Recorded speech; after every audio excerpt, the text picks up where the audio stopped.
Dobar dan poštovani gledalci i Dobroveče. Šta ćete danas da naučite od ovog ovdje gospodina?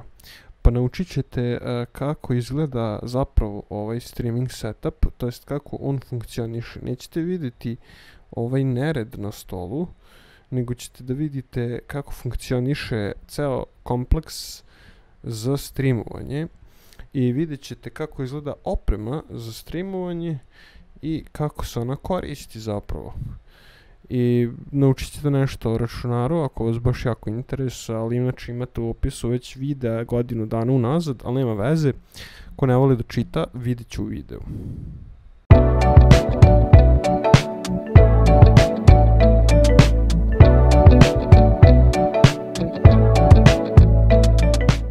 Od čega se sastoji ovaj setup? Valjda se pitate. Dakle, krećemo od računara, brate. Znači, računar, specifikacije bude. Znači, pa i sad ovo pažljivo slušaj. Intel i7 6700K. Ja tu sad kao nešto ispisujem na ekranu. U stvari, brate, ono izgleda k'o da ga dete crtalo u vrtiću. Onda imamo gaming Gigabyte, znači Z170X trojka. Srbija buraz. I idemo na 24 GB rama, na GTX 1070 od MSI-a, Gaming X, valjda brate, da, 8 GB video memorije. Dobio sam 5, šta? 5, na kurcu te nosa. I dalje imamo, dakle, od specifikacija 6 hard diskova, jedan glavni SSD M2 od 500 GB, plus na PCI Express X16 puta 3.0 buraz adapter koji on isto cepa 240 GB M2 SSD, mnogo gotivan adapter i uređaj koji jako lepo funkcioniše, samo što s njim ne možete Windows instalirati, morate da ubacite na M2 slot da bi to radilo, ali to sad nije bitno. Sljedeća stavka koja je jako važna. Kako ja uopšte pokrećem stream, brate, kako to uopšte funkcioniše, sad malo budemo ozbiljni. Tehnički sve ide, jel te, od OBS-a. Znači OBS je kiva svega što se tiče ovoga setupa, jel te, za video produkciju, to jest za snimanje i streamovanje. E sad, ja sam malo prešao na taj, što bi se reklo, profi nivo, pa sad, brate, imam taj kao Elgato, brate. Znači, uzmeš Elgato, uzmeš kameru, ili uzmeš još jedan računar ili konzolu, i onda signal dođeš ovako samo, i onda, brate, u OBS. Razumeš? I onda vidiš. Dakle, koristim Elgato Gaming Capture HD, može da snima u 720p u 60 frameova i 30, a može da snima i u Full HD rezoluciji 1080p u 30 frameova po sekundi, to mu je limit jer matoro, brate. Aj, kupio sam ga za bukvalno 60 eura, našao, kupujem, prodajem još u veteri, druže, znači izgubio sam se bio dok sam ga kupio, ali hvala kumu.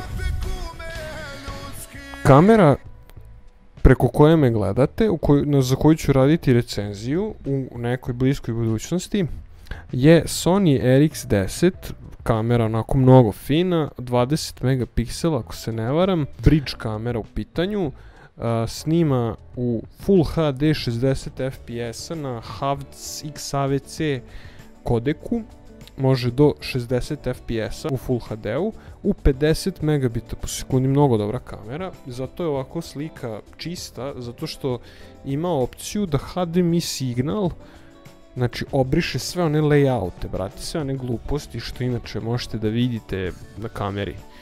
Tako da, mnogo gotivna kamera i mnogo je stream friendly, i kupio sam za nju dummy bateriju koju nakačiš bukvalno, ako uzmeš kabel, buraz i sam ga ako uključiš ga u onaj adapter za punjač i, brate, imaš beskonačno struje za kameru dok neko se ne spotakne i isključi struje. Jebik. Dalje šta imamo? Pa imamo OBS. OBS je najkompleksnija ovdje stvar u celoj priči, u stvari zato što za OBS mi je trebalo mnogo vremena da skapiram neke fore i fazone koji mi omogućavaju da koristim Sonyovu kameru preko Elgata u OBS-u, jer u suprotnom ne radi, brate. Znači, znaš zašto ne radi, sad ću ti kažem. Ne radi zato što Elgato pravi delay, znači ja kad nešto uradim, to se desi po 7 sekunde i tek po 7 sekunde se to desi, razumiješ? I ja sad kad ja gledam buraz, ako mogu se klepam u glavu, vidim kako se klepam u glavu tek sekundu kasnije i da budem u fazonu buraz, mogu se onda ne uradim, najpoštenije. Ali šta da se radi? Tako da sam ja skonto foricu da na glavnoj sceni koja se reprodukuje za snimanje i za streamovanje, na nju nalepim, brate, znači display računara, da bude sinhronizovan zapravo sa Elgatom, ali to ne možete da uradite kada stavite display capture ili game capture, ne možete da dodate tamo filters, pa onda da dodate tamo audio video effects, da dodate onaj, brate, delay, razumeš, ne može, ne funkcioniše, jednostavno to ne da OBS, zato što je to fizički, hardverski shit ili šta već i ne dozvoljava. Ali OBS je do pre godinu i po dve, čini mi se, napravio ono magično dugme koje se zove Start Virtual Camera. Kada uradite Start Virtual Camera, onda možete, na primjer, da display capture ubacite, brate, kao video capture device u OBS i onda ga samo pomeriš za 1 sekundu i sve bude cool. Ali, da ne zaboravim jednu jako bitnu stvar, to je audio. Da bi audio bio sinhronizovan sa Elgatom, to jest sad kompjuter mora, brate, da se adaptira za Elgato, da ne bi bilo out of sync sve, jel te? Onda moraš desktop audio, da odeš tamo u properties, audio devices i onda da staviš tamo na, da ideš advanced audio properties i onda, brate, za desktop audio staviš 1000 milisekundi ili ti 1 sekunda, za mikrofon staviš 1 sekundu i, brate, i onda si dobar.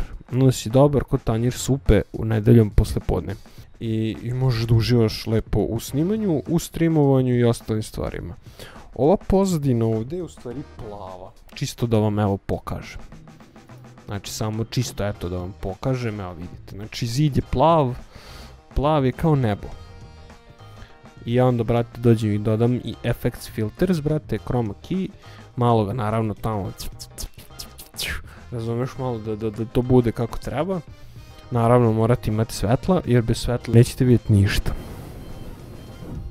Tako da u tom slučaju obezbediti sebi ceo setup da bude funkcionalan i onda je to to. Gledajte da vam kamera bude što oštrije kvaliteta, to jest da lepo fokusira, a ne da ti, brate, kad uradiš ovo, kameri moraš, brate, da daješ signale ko avion kad slijeće, brate, ovako, ajde, brate. I to bi bilo to što se tiče cijelog setupa, objašnjenje, brate, znači u ovom videu najbukvalnije odrađeno kako treba.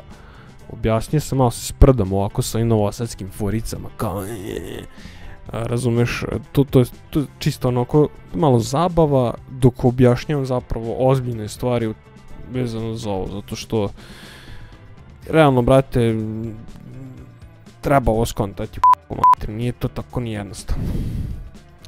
I to bi bilo to i hvala na gledanju i bukvalno hvala na pažnji i veliki pozdrav, bye bye.